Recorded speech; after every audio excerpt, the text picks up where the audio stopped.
বৃহস্পতিবার দিন কুরবানি ঈদ হবে। কুরবানি পশু সম্পর্কে কয়েকটা কথা বলে শেষ করে দিচ্ছি।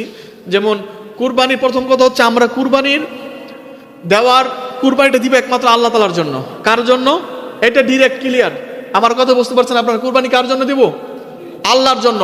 এখানে কোনো সমাজের মানুষকে দেখাবার জন্য নয়। অনেকে কি করে যে সারা বছর কুরবানি দিয়ে আসছি, যদি এবার না দিই তাহলে সমাজের মানুষ কি হবে, পেস্টিজ ব্যালেন্স করার জন্য তারা কুরবানি দেয়।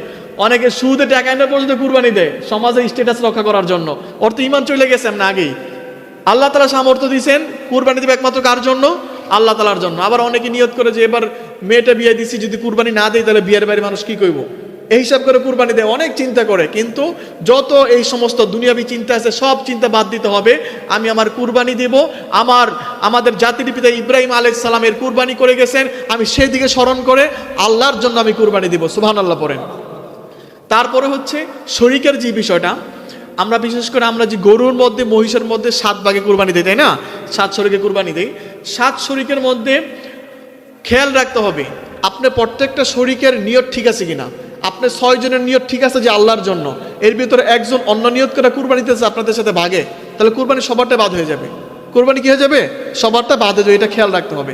তারপরে যে আপনাদের যে ভাগিদার যারা কুরবানি দিবেন, এদের টাকাগুলো হালাল আছে কিনা, হালাল টাকা কিনা সেটা খেয়াল রাখতে হবে। হালাল টাকা যদি না হয় তাহলে কুরবানি কিন্তু আপনার হবে না, সেটা খেয়াল রাখতে হবে। তারপরে হচ্ছে আমরা পশুর সাথে কিরকম আচরণটা করব। কুরবানির পশুর সাথে আমাদের আচরণটা করতে হবে এরকম রাসূল সাল্লাল্লাহু আলাইহি ওয়াসাল্লাম বলেছেন যে ইজা যাবাহাতুম ফাআহসিনুজ যিবহা, যে তোমরা কুরবানির যখন জবাই করবা সেটা উত্তমভাবে করবা, সুন্দরভাবে করবা, অর্থাৎ পশুর সাথে মানবিক আচরণ করবা। পশুর সাথে কি মানবিক আচরণ করতে হবে।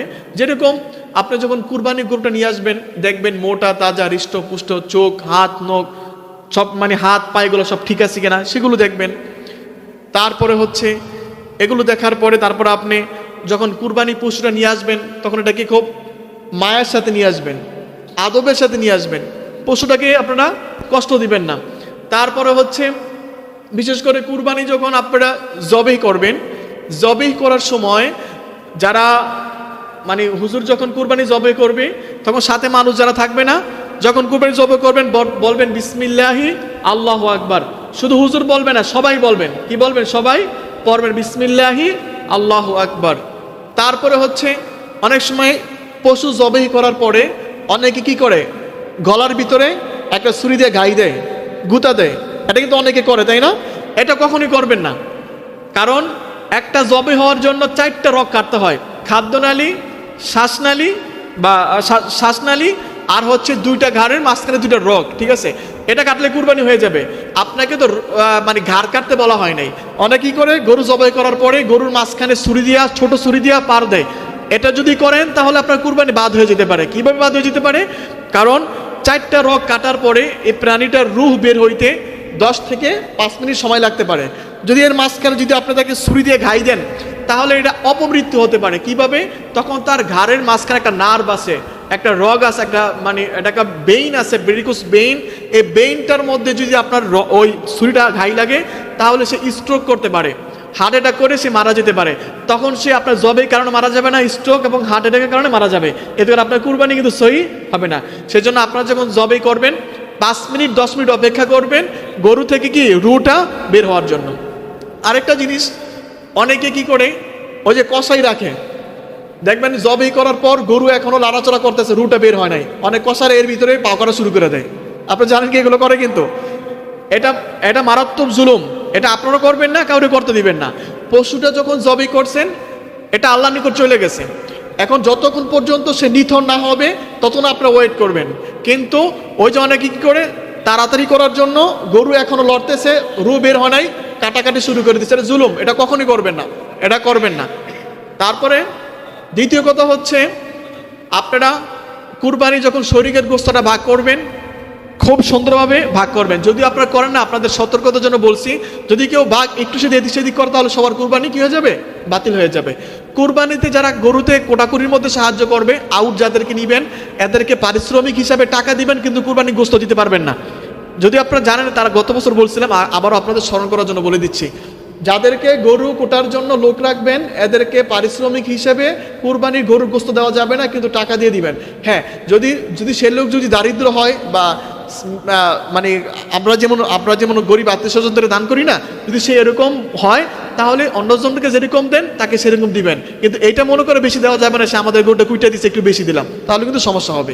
হ্যাঁ, তাহলে এবং কুরবানির যদি আপনারা কুরবানির বয়স কিরকম হতে হবে পশুর, উটের ক্ষেত্রে 5 বছর হতে হবে। আর গরু এটা অবশ্যই দেখে নেবেন, অনেক সময় অনেকে এটা ভুল করে ফেলে, একটা গরুর কমপক্ষে 2 বছর পূর্ণ হইতে হবে, তাহলে ওটা দিয়ে কুরবানি দেওয়া জায়েজ। আর ছাগল আর দুম্বার 1 বছর হইতে হবে, ঠিক আছে? আপনারা কিন্তু গরু কেনার সময় একটু খেয়াল রাখেন যে ভাই এটা বয়স কত, দাঁত মা ঠিক আছে কিনা, কারণ দেখে কিনাই পারবেন না। কারণ যদি আপনি কুরবানি দিবেন, রাসূল সাল্লাল্লাহু আলাইহি ওয়াসাল্লাম বলছেন তোমরা যখন কুরবানি পশুটা নিবা এটা জাস্টিফাই করবা, দেখে নিবা এটার চোখ কান এগুলো ঠিক আছে কিনা, বুঝছেন? এই জন্য আপনি এগুলো খেয়াল করে নেবেন। তারপরে হচ্ছে কুরবানির সংশ্লিষ্ট আরও মাসালা আছে, যদি আপনাদের সামনে যদি কুরবানির বিষয়ে আরও কোনো মাসালা আপনাদের সম্মুখে আসে বা আপনারা যদি মনে করেন ইনশাল্লাহ আমাকে বলবেন, সেটা আমি সমাধান করে দেব। আল্লাহ তাআলা যেন আমাদের কুরবানিকে ইব্রাহিম এবং ইসমাইল আলাইহিস সালামের মতো কবুল করে নেয়। আর কুরবানির পশুর রক্ত যখন জমিনে পড়ে তখন আল্লাহ তাআলার সাথে সাথে কুরবানি কবুল করে নেয়। আমি প্রথমেই বললাম না যে কুরবানির গোশত রক্ত এগুলো আল্লাহর নিকট পৌঁছান, আল্লাহকে এগুলো খায় বলেন, এগুলো তো আমরাই খাই।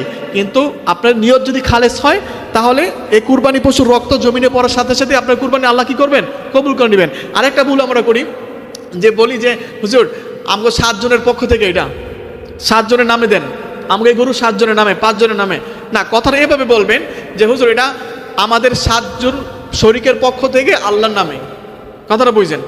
আমগো 7 জনের 5 জনের 4 জনের পক্ষ থেকে এই কুরবানি আমি আল্লাহর নামে দিচ্ছি। এভাবে ডাইরেক্ট বলবেন না যে এটা 7 জনের পক্ষ থেকে কুরবানি দিতেছি। কয়জনের পক্ষ থেকে?